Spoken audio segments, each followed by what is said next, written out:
Welcome you, sir. Right.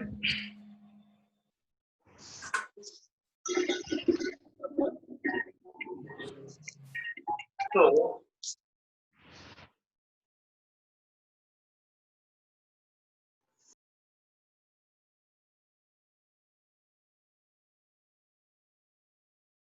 Sir, please unmute yourself, sir.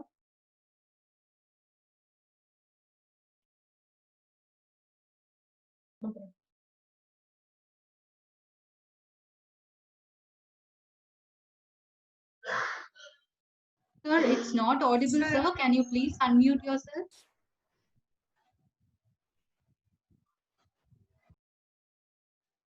Thank you, sir.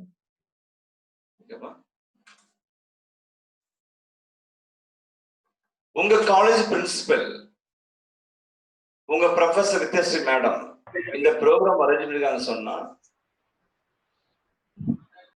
உங்க காலேஜ்ல இருந்து நிறைய ஜுடிஷியல் ஆபீசர் போகணும்ன்ற அந்த கான்செப்ட் தான். சோ நீங்க உங்க காலேஜுக்கு ஒரு பெருமை சேர்க்கிற வகையாக இருந்தாலும் சரி, அதே மாதிரி உங்க பேரண்ட்ஸுக்கு நீங்க ஒரு நல்ல ஸ்டூடெண்டா வரீங்க, உங்க பேரண்ட்ஸ் ஹாப்பியா இருக்குன்னு சொன்னா ஜுடிஷியல் ஆபீசர் ஆகணுன்றது மிகப்பெரிய கோட்டெல்லாம் ஒண்ணுமே இல்லை. அந்த மெத்தட் ஃபாலோ பண்ணும் மெத்தட். உண்மையாலுமே குரூப் 1 குரூப் 2 விட ஜுடிஷியல் ஆபீசர் ஈஸி. ஆனா இங்க பவர்ஸ் அதிகம், அங்க பவர்ஸ் கம்மி.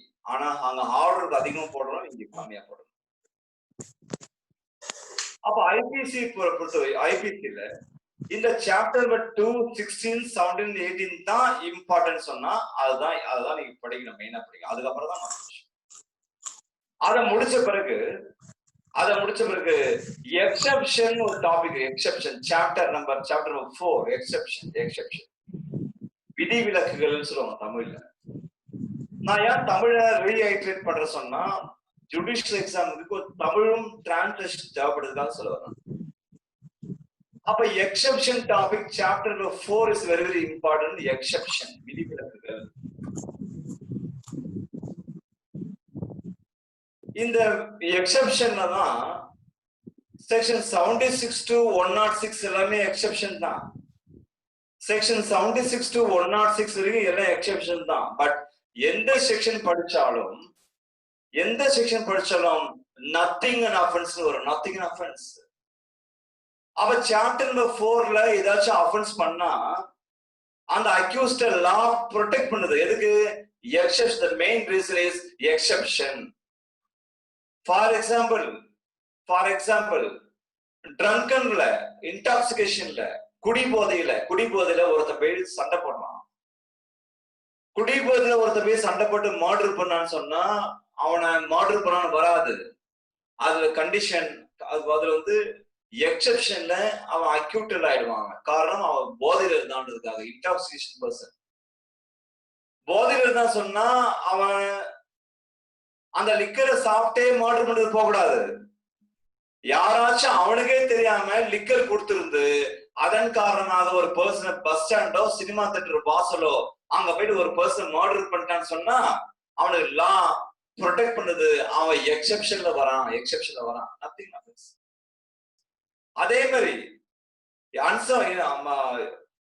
Toll incapax below under the age of 7 years அவங்களும் ஒரு ஜுடிஷியல் ஆபீசர் இந்த கோர்ஸ் ஆஃப் எம்ப்ளாய்மெண்ட்ல ஒரு மிஸ்டேக் பண்றான்னு சொன்னா நத்திங் ஹேப்பன்ஸ். ஆனா குட் ஃபெய்த் இருக்கணும்.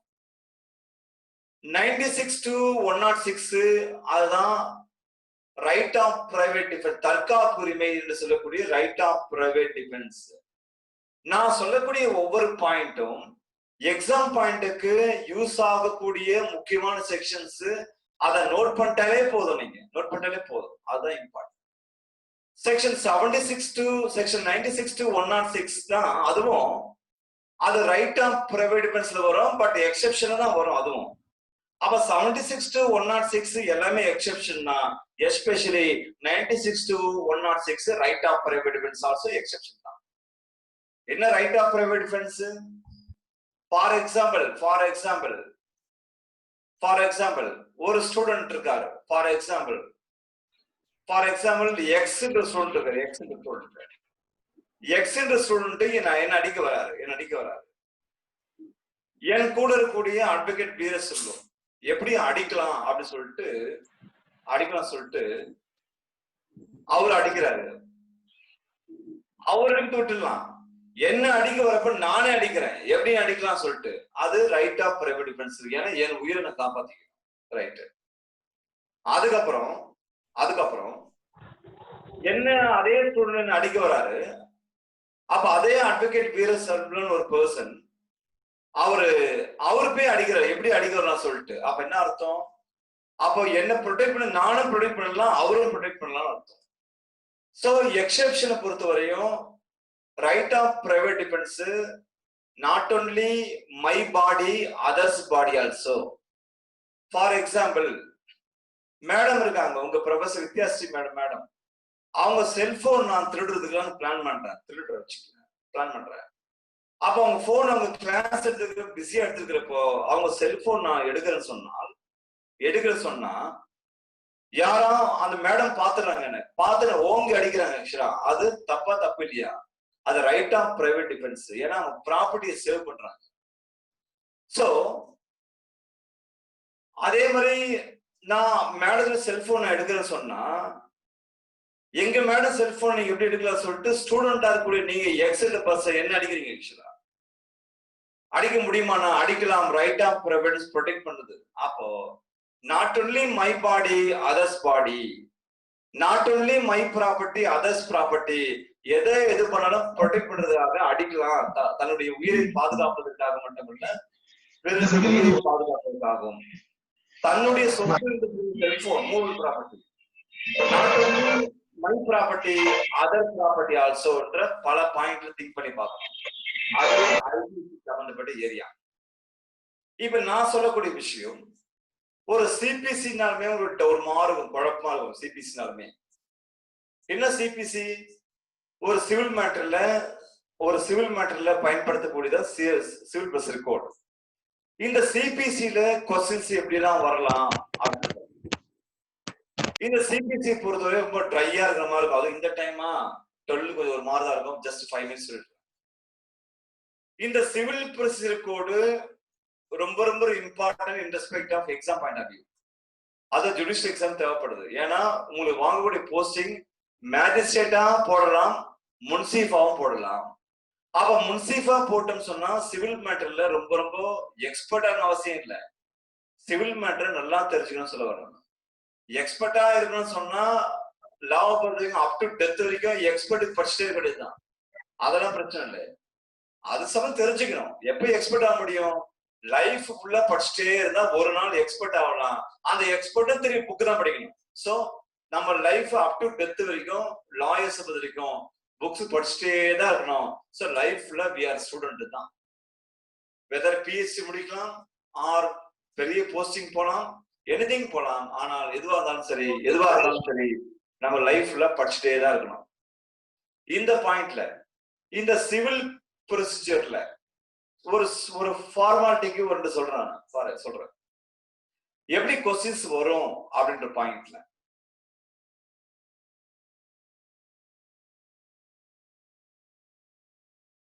ரொம்ப சிம்பிளா இந்த சிபிசில செக்ஷன் 2 தான் definition. Section 2 sub clause 1 to section 2 sub clause 20 வரைக்கும் எல்லாமே டெஃபினிஷன் தான். என்ன சொல்லுவோம்? Foreign judgment, decree, order, mesne profit, அப்புறம் பப்ளிக் ப்ராசிக்யூட்டர், இது பல விஷயங்களை எல்லாமே சொல்லிட்டு ஜட்ஜ்மெண்ட், ஆர்டர், டிகிரி எல்லாம் சொல்லிட்டு வரும். ஒரு ஜட்ஜுக்கு சைன் பண்ணுவாரு, ஜட்ஜ்மெண்ட் சைன் பேரு, அது கூட டெஃபினிஷன் இருக்கு செக்ஷன் 20ல. அப்ப எந்தெந்த வார்த்தை நம்ம சொல்றோமோ, ஒரு சிபிசில என்னென்ன வார்த்தை யூஸ் பண்றோமோ அந்த வார்த்தை எல்லாம் defined in section 2 sub clause 1 to section 2 sub clause 20. அப்போ section 2 sub clause 1 to section 2 sub clause 20ல வரக்கூடிய எல்லா மேட்டர்ஸும் நம்ம தெரிஞ்சுக்கணுமா? எஸ், தெரிஞ்சுக்கணும் தான். இதுல வர வார்த்தை தான் சிபிசில வரக்கூடிய order 1 to order 52, section 1 to section 158. எல்லா விஷயத்திலையும் இந்த வேர்டு தான் மாறி வரும் வார்த்தைகள், வேர்ட்ஸ். அப்ப டெஃபினிஷன் ரொம்ப இம்பார்ட்டன்ட் சிபிசில. ஃபார் எக்ஸாம்பிள், இப்ப மேடம் உங்க காலேஜ் இன்ஸ்டிடியூஷன், நம்ம வித்தியாசி மேடம் உங்க பிரின்சிபல் எனக்கு கொடுத்த கிரேட் ஆப்பர்ச்சுனிட்டில நான் சொல்லக்கூடிய சில வார்த்தைகள் இம்பார்ட்டன்டா சொல்லக்கூடிய விஷயம். அது what is the meaning of judgment? ஒரே வார்த்தை. ஒரு சிவில் மேட்டர்ல ஜட்ஜ்மெண்ட்டுக்கு defined in section 2 sub clause 9 தான். செக்ஷன் 2 சப் கிளாஸ் 9ல டெஃபினிஷன் ஆஃப் ஜட்ஜ்மெண்ட். அதே சிஆர்பிசில கிரிமினல் மேட்டர்ல செக்ஷன் 353 பிரியும். அதை விட்டுலாம். இப்ப இந்த சிபிசில இந்த CPC civil procedure code 1908 that act came into force on 1/1/1909. 1/1/1909 அது இதுல டோட்டல் செக்ஷன் 158 52 ஆர்டர்ஸ் சொல்றோம். 52 ஆர்டர்ஸ். இதென்ன ஆர்டர்ஸ்? என்ன ஆர்டர்ஸ்? என்ன செக்ஷன்ஸ்? இன்னும் குழப்பம். என்ன ரூல்ஸ்? ஆர்டர் 8 ரூல் 1 2 என்ன சார் உனக்கு புரியுது சார்? குழம்புவீங்க. நீங்க மட்டும் இல்ல, 10 இயர்ஸ் பிராக்டிஸ் ஆன அட்வொகேட் இன்னும் கூட குழம்பிதான் இருக்காங்க. அதை பத்தி கவலைப்பட அவசியம் இல்லை. எல்லாமே தெரிஞ்சுக்கணும். சோ என்ரோல்மெண்ட் போயிட்டு அட்வொகேட் ஆயிட்டு 10 இயர்ஸ் ஆயிடுச்சு 20 இயர்ஸ் ஆயிடுச்சு சொன்னா அவங்க எல்லாரும் எக்ஸ்பர்ட்லாம் ஒண்ணுமே இல்லை. அவங்க மேபி இப்பதான் படிக்கணும்ன்ற அந்த கேர்ல படிக்க ஆரம்பிக்கலாம். ஆனா நீங்க அப்படி இல்லை. இப்பவே ஒரு லட்சியத்தை அடைய வேண்டியது இருக்காங்க. ஒரு லட்சியத்தை அடையணும், ஜட்ஜ் ஆகணும்னு சொல்லிட்டு இப்பவே நீங்க தயாராடின்னு சொன்னா உங்க காலேஜ் இன்ஸ்டிடியூஷன் அண்ட் உங்க ப்ரொஃபசர் ஆஷாவோட பிரின்சிபல் மேடம் அண்ட் உங்களுக்கு தேங்க்ஸ் சொல்லி ஆகும். இந்த பாயிண்ட் ஆஃப் வியூல இந்த சிபிசில இவ்வளவு செக்ஷன்ஸ் இருக்குன்னு சொல்லிட்டு நான் ஒரு டெமோ பீஸ் மாதிரி, ஒரு காம்போ ஆஃபர் மாதிரி, டெமோ மாதிரி ஒரு சில வார்த்தை சொல்ல போறேன். நீங்க திங்க் பண்ணணும். ஒரு மல்டிபிள் சாய்ஸ்ல ஜுடிஷியல் எக்ஸாமுக்கு நிறைய படிக்க கூடாது, கம்மியா படிக்கணும், தெளிவா படிக்கணும். ஏன்னா ஜுடிஷியல் எக்ஸாம்ல மல்டிபிள் சாய்ஸ் கிராக் பண்ணலாம், ஆப்ஷனே விடலாம். எதெல்லாம் தெரியலையோ அதெல்லாம் கண்டிப்பா ஆப்ஷன்ல விட்டே ஆக வேண்டும். நான் விட மாட்டேன்னு சொல்லி கிராக் பண்ணா நம்ம பல்ப் வாங்குற நிலைமை வந்துடும். அதனால சில கொஸ்டின்ஸ் நம்ம விட்டுதான் ஆகணும். தெரியாத கொஸ்டின் டிக் பண்ண கிராக் பண்ணா அங்க மைனஸ் மார்க் ஆகும். அதனால விட்டு ஆகும். சோ மார்க் எடுக்கணும் வெறி இருக்கலாம். ஆனால் அந்த கொஸ்டின் தெரிஞ்சாதானே இருக்க முடியும். அப்ப தெரியலன்னு சொன்னா மைனஸ் ஆயிடுன்ற பயத்தின் காரணமாக சில கொஸ்டின் விட்டே ஆக வேண்டும். அந்த பாயிண்ட்ல இந்த சிபிசி செக்ஷன் 2 சப் கிளாஸ் 9 சொல்ல 9 செக்ஷன் 2 சப் கிளாஸ் 9 தான் டெஃபினிஷன் ஆஃப் ஜட்ஜ்மெண்ட் சொல்லுவாங்க. டெஃபினிஷன் ஆஃப் ஜட்ஜ்மெண்ட் ஒரு சின்ன இது நான் சொல்லுவாங்க இல்லையா, ஒரு பானை சோற்றுக்கு ஒரு சோறு பதன்ற மாதிரி இந்த சிபிசில இந்த ஜட்ஜ்மெண்ட்ற வார்த்தைக்காக நான் ரொம்ப சிம்பிளா சொல்லப்பேன். பொதுவா உங்களுக்கு கேட்கிறேன், ஜட்ஜ்மெண்ட்னா என்ன அப்படின்னு கேட்பேன். What is the meaning of judgment? Judgment கோர்ட்ல கொடுப்பாங்க, ஜட்ஜ் தருவாரு. அதான் எல்லாரோட ஆன்சர். ஜட்ஜ்மெண்ட் யாரு தர முடியும்? அது கோர்ட்ல கொடுப்பாங்க.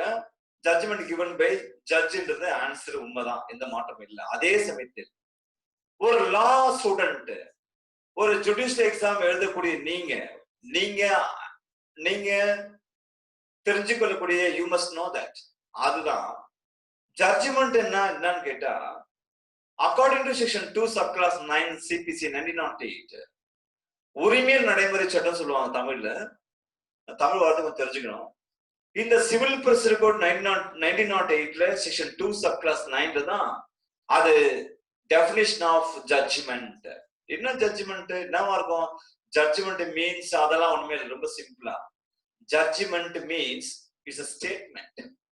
அது சாதாரண ஸ்டேட்மெண்டாக லா சொல்லுது. ஜட்ஜ்மெண்ட் சொன்னா ஜட்ஜி தரக்கூடிய மிகப்பெரிய கம்பசமுத்திரமோ அல்லது கிரீடமோ இல்ல, அது ஆஃப்டர் ஆல் சாதாரண ஸ்டேட்மெண்ட் சொல்லணும்.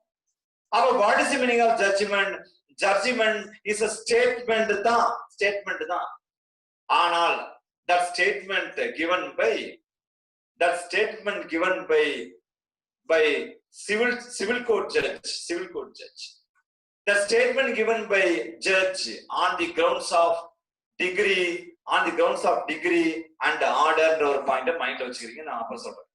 அப்ப உங்களுடைய வியூ ஆஃப் பாயிண்ட், உங்க பாயிண்ட்ல, நம்ம பாயிண்ட் ஆஃப் வியூல, எக்ஸாம் பாயிண்ட் ஆஃப் வியூல கரெக்டா எப்படி கிராக் பண்ண கேட்டா, லாவுடைய ஆப்போசிட் வார்த்தை மைண்ட்ல தெரிஞ்சுக்கணும். ஒரு நோட்ல ஒரு டைம் எழுதி பார்க்கணும்.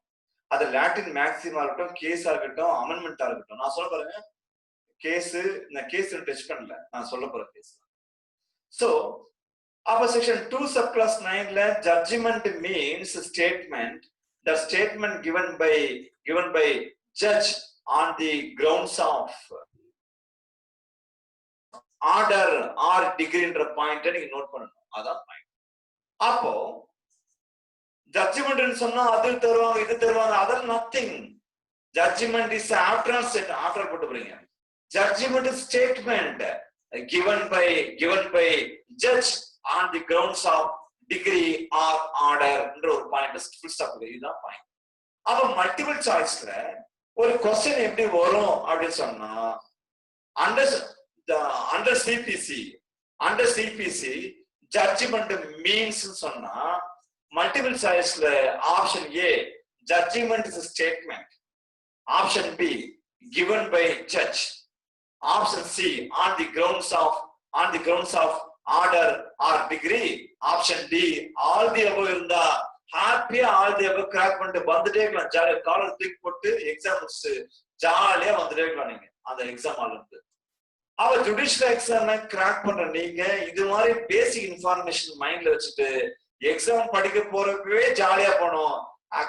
கொஸ்டினை கிராக் பண்ணிட்டு ஜாலியா வந்து மரத்தடியிலேயே கார் வச்சிருப்பீங்க, பைக் எடுத்து வந்துட்டே இருக்கலாம் ஜாலியா அப்படின்னு சொன்னா, அப்ப லாவ்ல நீங்க எக்ஸ்பர்ட்டா இருக்குன்னு சொன்னா எக்ஸ்பர்ட் அந்த எக்ஸ்பர்ட் இல்ல, எக்ஸாம கிராக் பண்றதுக்கான எக்ஸ்பர்ட் வேற. அப்ப எக்ஸாம் எப்படி கிராக் பண்ணணும், அது ஹவு டு கிராக் இது ஜுடிஷியல் எக்ஸாம் சொன்னா அதுக்கான இன்ஃபர்மேஷன்ஸ் எல்லாம் நீங்க கலெக்ட் பண்ணணும்னு சொல்ற அந்த பாயிண்ட்ல சிபிசி இப்படி ஹேண்டில் பண்ணணும். இன்னொரு பாயிண்ட், இந்த சிபிசில செக்ஷன் ஆர்டர் 2 இருக்கு. செக்ஷன் ஒரு பக்கம், ஆர்டர் ஒரு பக்கம். அந்த ஆர்டர் கூடவே ஆர்டர் 6 ரூல் 1, ஆர்டர் 7 ரூல் 2, இது மாதிரி பல ரூல்ஸ் கூட வரும். என்ன சார் குழப்பமா இருக்கு, என்னதான் பண்றது, எவ்வளவு சப்ஜெக்ட் படிக்கணும், திருப்பி இது ஒரு பக்கம் ஒரே குழப்பமா இருக்கு. மேக்ஸிமா இருக்குது, மேக்ஸ்ல பயன்பட்ட மாதிரி மேக்ஸ்ல வர மாதிரி ட்ரிக்னாமெட்ரியோ, அல்ஜிப்ராவோ, மேட்ரிக்ஸோ, கால்குலஸோ, டிஃபரன்ஷியேஷன் கால்குலஸோ or whatever may be அதுவும் அதோட மோசமா இருக்குன்ற ஒரு கவலை இருக்கலாம்.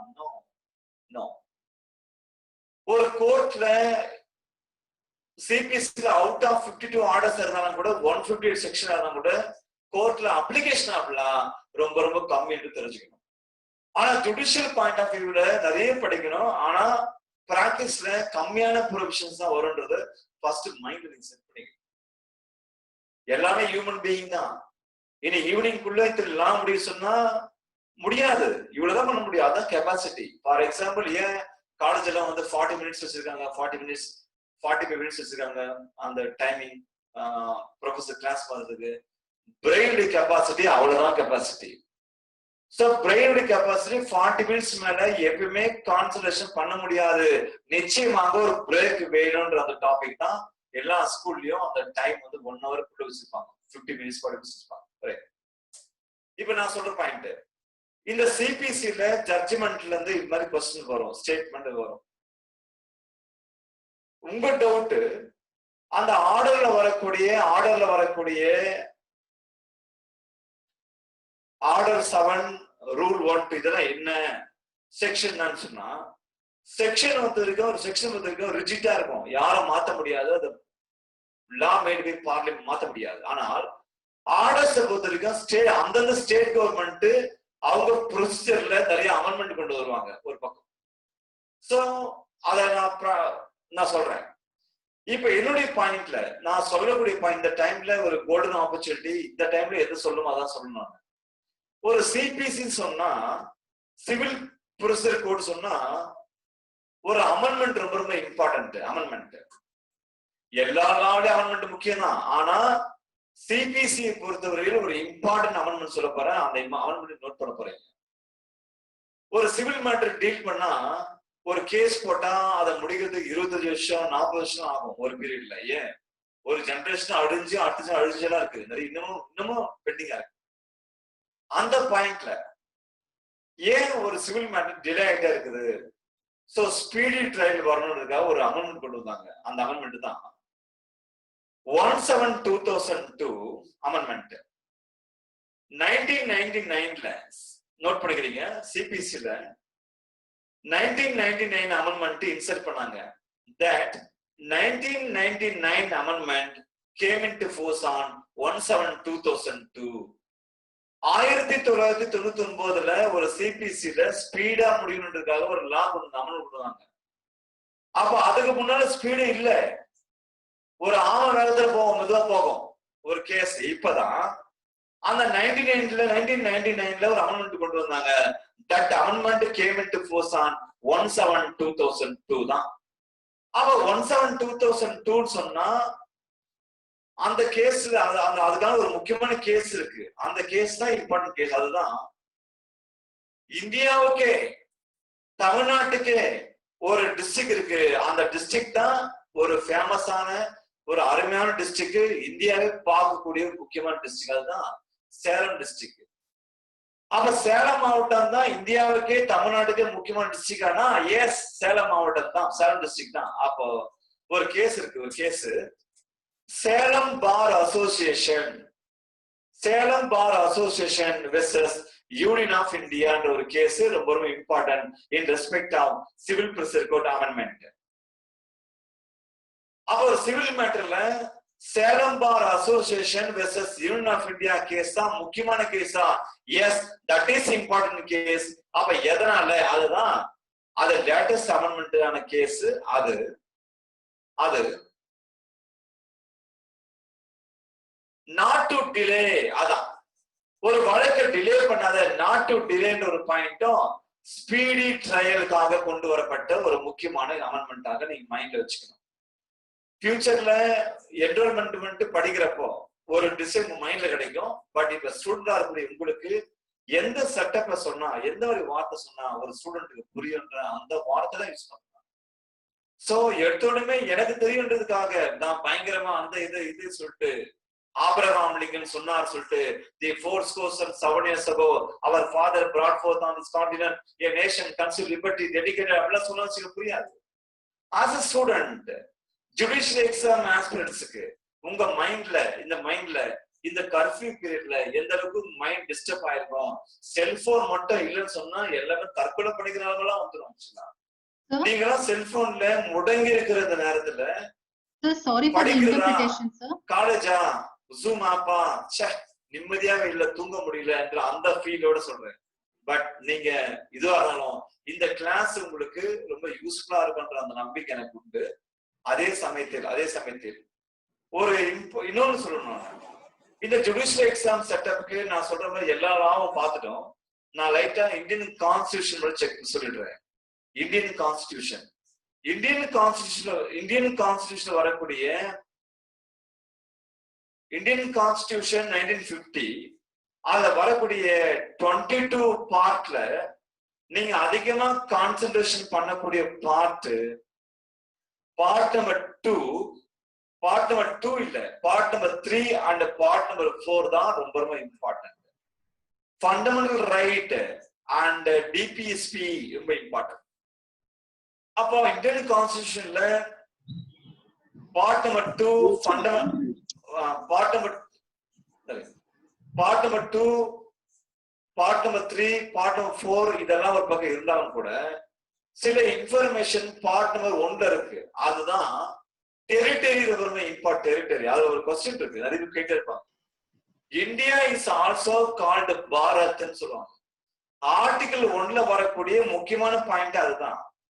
ஆர்டிகல் 1 சப் ஆர்டிகல் 1ல இந்தியா இஸ் ஆல்சோ கால்டு பாரத்ன்ற ஒரு வார்த்தை இருக்கக்கூடிய இந்தியன் கான்ஸ்டிடியூஷன் ரொம்ப இம்பார்ட்டன்ட். அதுல பாரத் என்ற ஆர்டிகல் 1 கிடையாது ஆன்சர். ஆர்டிகல் 1 சப் ஆர்டிகல் 1க்கான क्वेश्चंस பல மாதிரி வந்திருக்கு. அது ஒரு பக்கம். இன்னொன்னு பாத்தீங்கன்னா இந்த ஃபண்டமெண்டல் டியூட்டி பார்ட் 4 இதுல வரக்கூடிய ஆர்டிகல் 51 கேபிட்டல் ஏ ரொம்ப ரொம்ப இம்பார்ட்டன்ட். பாத்தீங்கன்னா article 51 capital A small K is very important. அது education matter, amendment matter. So இது மாதிரி நிறைய ப்ரொவிஷன்ஸ் நான் படிக்க வேண்டியது இருக்கு. இன்னொன்னு சொல்லி ஆகணும். ஒரு இம்பார்ட்டன்ட் ஆர்டிகிள் நீங்க செலக்ட் பண்ணணும். For example all India service ஒரு ஆர்டிகிள். அப்ப ஐஏஎஸ் ஐபிஎஸ் சம்பந்தப்பட்டவங்களுக்கு எல்லாம் எந்த ஆர்டிகிள்ல அவங்க அப்பாயின்மெண்ட் பண்றாங்க, ஐஏஎஸ் ஐபிஎஸ் ரிலேட்டட் ஆர்டிகிள், அதுதான் ஆல் இந்தியா சர்வீஸ் சம்பந்தமான ஆர்டிகிள் 312 ரொம்ப இம்பார்ட்டன்ட். இது மாதிரி இந்தியன் கான்ஸ்டிடியூஷன்ல ரொம்ப பொறுக்கி எடுத்தோம்னா ரொம்ப இம்பார்ட்டன்ட், அதிகமா படிச்சே ஆகணும்னு சொன்னா வெறும் 25 ஆர்டிகிள நம்ம பயங்கரமா போஸ்ட்மார்ட்டம் சொல்லக்கூடிய அது மாதிரி அத பீஸா ஆக்கிடணும். எந்த கொஸ்டின் அப்ரோச் பண்ணாலும் when, where, what, who, why, howன்ற அந்த பாயிண்ட் ஆஃப் வியூல ஒரு கொஸ்டினை பாக்குற அந்த பார்வையே நான் போஸ்ட்மார்ட்டம் என்று சொல்லக்கூடிய அந்த ஒரு பேப்பரும் பேனாவை வச்சுட்டு உங்க லா புக்கை பார்த்துட்டு அதை நோட் பண்ணி அதை பீஸ் ஆக்கணும்னு சொன்னாதான் அந்த கொஸ்டின் நான் சொன்ன வென்னா இருக்கலாம், வேறா இருக்கலாம், அவ்வா இருக்கலாம், ஊவா இருக்கலாம், ஏன் ஒய்யா இருக்கலாம், அந்த 5 பாயிண்ட்டும் எப்படி இருந்தாலும் சொல்லி மல்டிபிள் சாய்ஸ்ல நான் சொன்ன 5 பாயிண்ட் தாண்டி ஒரு கொஸ்டின் கூட வரப்போறது இல்லை. அப்போ ஒரு கொஸ்டின் போஸ்ட்மார்ட்டம் என்ற வார்த்தையை நான் லான்ச் பண்றேன் உங்களுக்கு சொல்றேன்னு சொன்னா உங்க மைண்ட்ல எப்பெல்லாம் என் ஞாபகம் வருதோ அப்பெல்லாம் போஸ்ட்மார்ட்டம்ன்ற வார்த்தையை பயன்படுத்தினாரேன்ற வார்த்தை மைண்ட்ல வரணும். அப்படின்னு சொன்னா போஸ்ட்மார்ட்டம் பாடி பண்ண போறது இல்ல, நான் பண்றது லாவை. சோ லாவை போஸ்ட்மார்ட்டம் பண்றதுக்கு வென், வேர், ஹூ, ஒய், ஹவுன்ற அந்த ஆஸ்பெக்ட்ல எல்லா லாவையும் பாக்குறது தான் இம்பார்ட்டன்ட். அது அமெண்ட்மெண்ட் ஆக்கலாம், 6 வாட்டுக்கு. இன்னொரு இன்ஃபர்மேஷன் சொல்லி ஆகணும் லாஸ்டா. நான் அமெண்ட்மெண்ட்டை சொன்னேன், லாவை சொன்னேன், CPC, CrPC, evidence act, Indian constitution எல்லாமே டச் பண்ண தொட்டிருக்கேன்.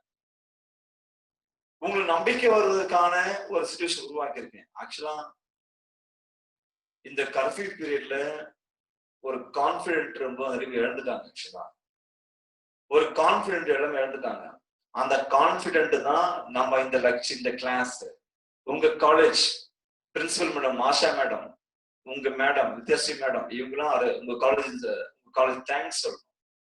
காரணம் இந்த கர்ஃபியூ பீரியட்ல ஜூம் ஆப்ல பல காலேஜ் இருக்கிற மாதிரியே அவங்க அரேஞ்ச் பண்றாங்க சொன்னா உங்க மேல் வைத்திருக்கிற மிகப்பெரிய அக்கறை தான். நான் இன்னொன்னு சொல்லுவேன், கடும்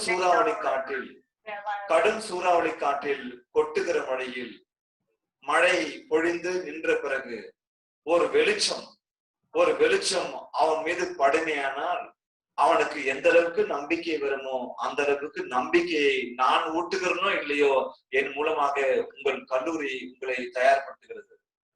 அப்போ ஒரு கர்ஃபியூ பீரியட்ல 144ல கொரோனா வந்திருக்கோம், ரிலேஷன்ஸ் வந்திருக்கோம், பக்கத்து ஃபிளாட்ல வந்திருக்கோம், அங்க வருது இங்க வருது, இந்த அச்சம் தயக்கம் நடுக்கத்துல அவரவர் வீட்டுல உட்காந்துட்டே கிளாஸ் கவனிக்கிற மாதிரி இந்த how to write judicial exam, how to crack judicial எக்ஸாம்ன்ற ப்ரோக்ராம செட் பண்ணிருக்காங்க சொன்னா ரியலி நீங்க அவங்களுக்கு தேங்க்ஸ் சொல்லணும். அதே சமயத்துல யாரும் நம்பிக்கை இழக்க வேண்டாம். பனிக்காலம் வந்தால் கோடை காலம் வராமலா போய்விடும் என்ற அந்த நம்பிக்கையோடு நீங்க படிக்கணும். இப்ப லாஸ்டா இன்னொன்னு சொல்ல போறது, கேஸ்லால நீங்க அதிகமான கான்சன்ட்ரேஷன் பண்ணணும். கேஸ்லா நான் அமெண்ட்மெண்ட் டச் பண்ணேன், எல்லா லாவும் டச் பண்ணேன். கேஸ் ரொம்ப இம்பார்ட்டன்ட்.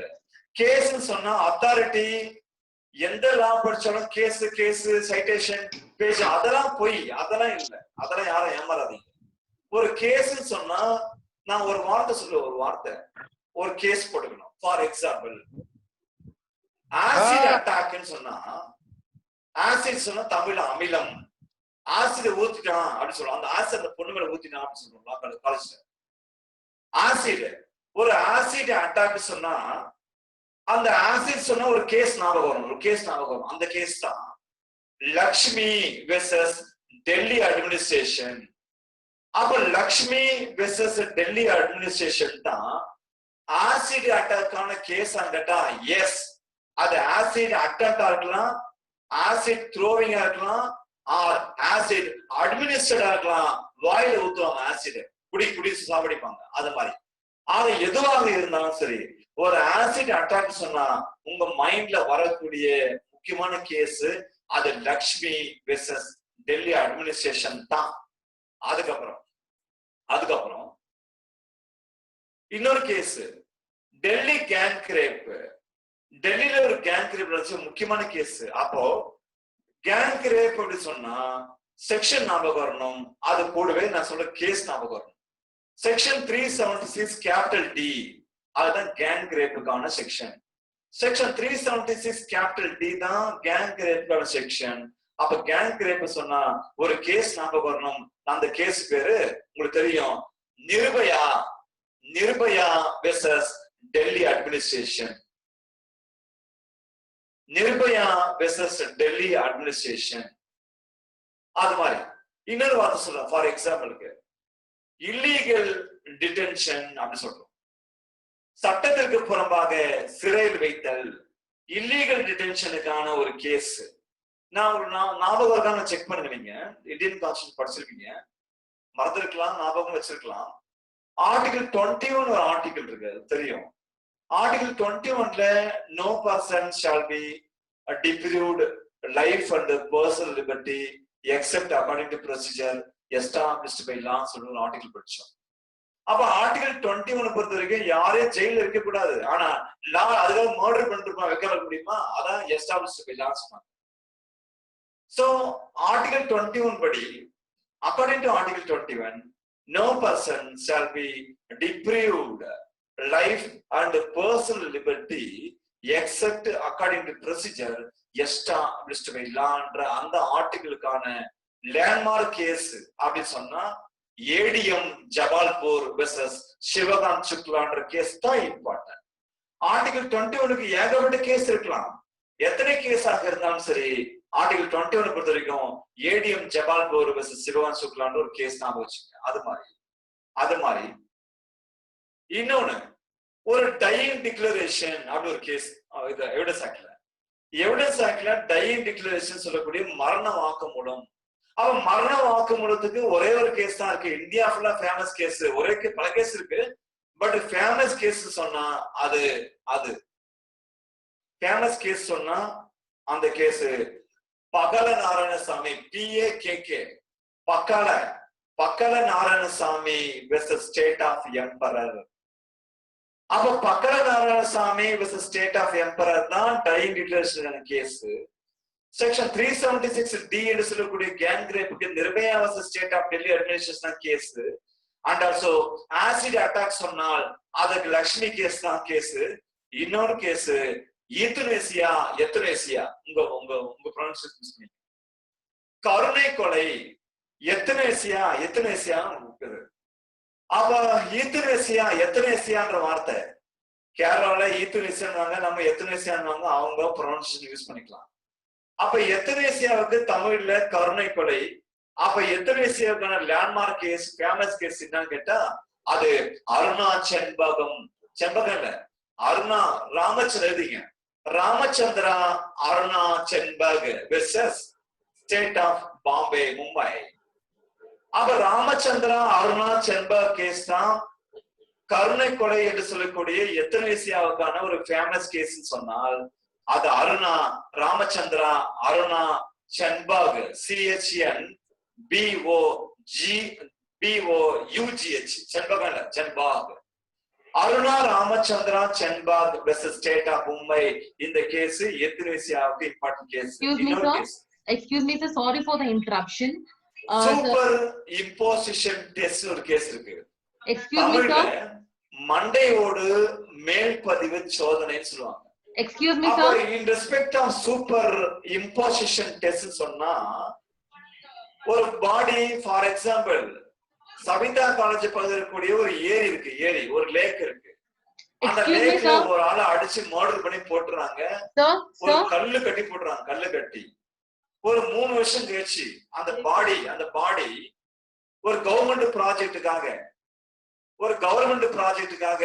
3 வருஷம் கழிச்சு அந்த இடத்துல தோன்றாங்கன்னு சொன்னா, ஹலோ அந்த இடத்துல யாரு செத்து போனாங்கன்ற பாடி மேல ஸ்கின் இருக்காது, வெறும் எலும்பு மட்டும் தான் இருக்கும். வெறும் எலும்பு மட்டும் இருக்கா. அப்ப ஸ்கல் இருக்கு. அந்த ஸ்கல்ல மட்டும் ஃபோரன்சிக் டிபார்ட்மெண்ட்டுக்கு அமிச்சு இந்த செத்தவன் பாடி ஜென்னா ஃபீமேலா மேலான்னு தெரியல, பட் போட்டோ இருக்கு, இதை செக் பண்ண முடியுமான்னு சொன்னா அந்த போட்டோ வச்சுட்டு அந்த போட்டோவுடைய அந்த பிரிண்ட் வச்சுட்டு அப்படியே கம்ப்யூட்டர்ல ஸ்கேன் பண்ணி அந்த ஸ்கல்லையும்